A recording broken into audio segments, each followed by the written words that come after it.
Hey guys, one of the main reasons I set up this business was to spend more time with my kids and have more flexibility in my life. But if you're not careful, running a small business can really take over your life. And that's exactly what I don't want. So in this video, I'm going to tell you what I'm doing to hopefully prevent this. The first thing I'm going to talk about is probably the most important, and this is setting boundaries. So boundaries only work if you stick to them.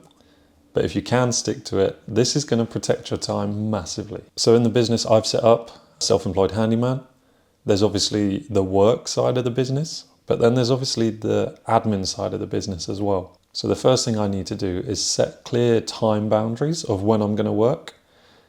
And I think a lot of people forget about the admin side.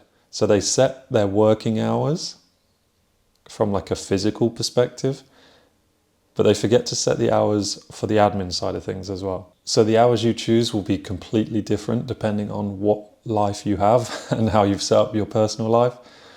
But for me, I need to make sure that I'm finished work by 3 p.m. every day so that I can go pick up my kids from school. But I know I'm going to have to do some admin in the evenings once they've gone to bed. Like, it's not ideal. I don't really want to be working in the evenings, but that's the reality of my life.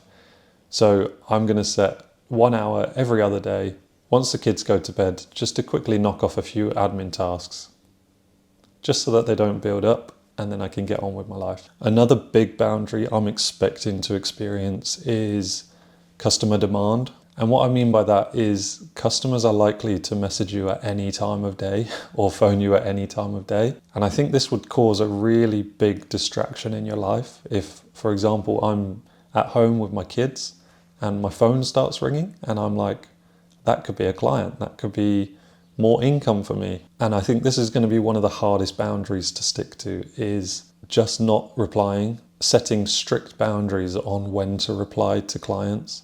For example, I've not decided exactly what I'm going to do with this yet because, well, I haven't experienced it yet. But the boundary I'm sort of laying down for now is if I get messaged after 3 p.m, that message will just wait till the next day.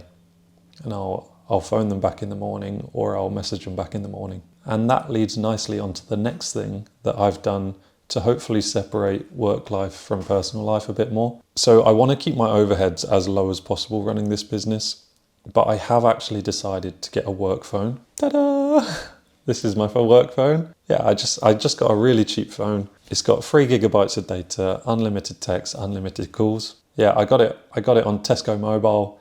It cost me, for the phone and the contract, it's £10.50 a month. It's not necessarily an expense I needed, but for me it's such a huge priority to try and keep work separate from personal life.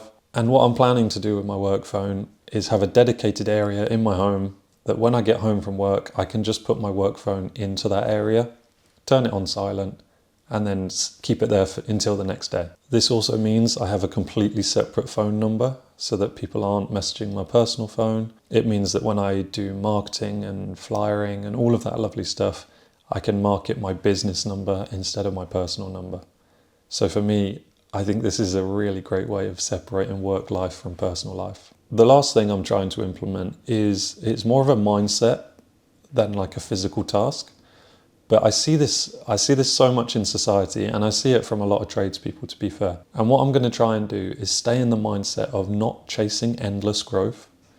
So I want to set a really clear target of how much money I need to survive.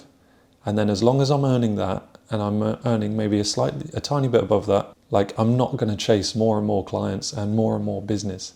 I'm going to prioritize the time away from work and hope that my business gives me enough money with way less hours than I was working before. So I had an electrician in the other day. He done a fantastic job and he was really, really good. He installed spotlights in my kitchen, which you can see up here. He installed spotlights in my bathroom.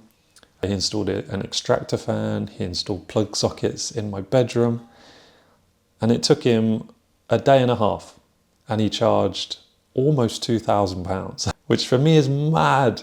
And I was like, wow, you've just made, like, with minus expenses and stuff, you've made like at least £1,000 in a day and a half. And then he told me he's off to a job in the afternoon. So this is where I think my mindset is going to be slightly different. I'm not going to chase that extra money.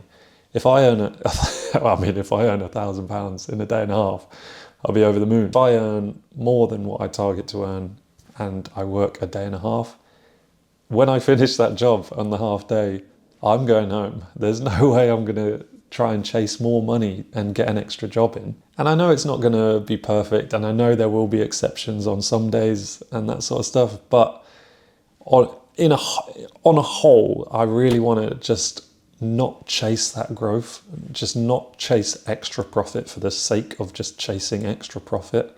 I really want to keep time as my priority, and I want to get enough income, of course I do, but I don't want to chase like crazy income. And as long as I get enough income, I'm happy to just spend the rest of the time with my family.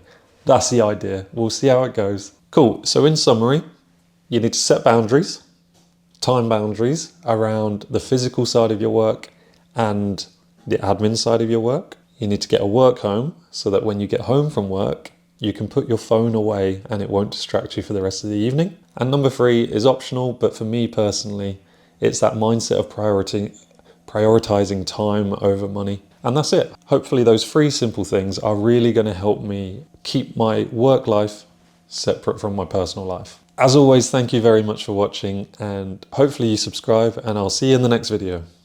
Goodbye.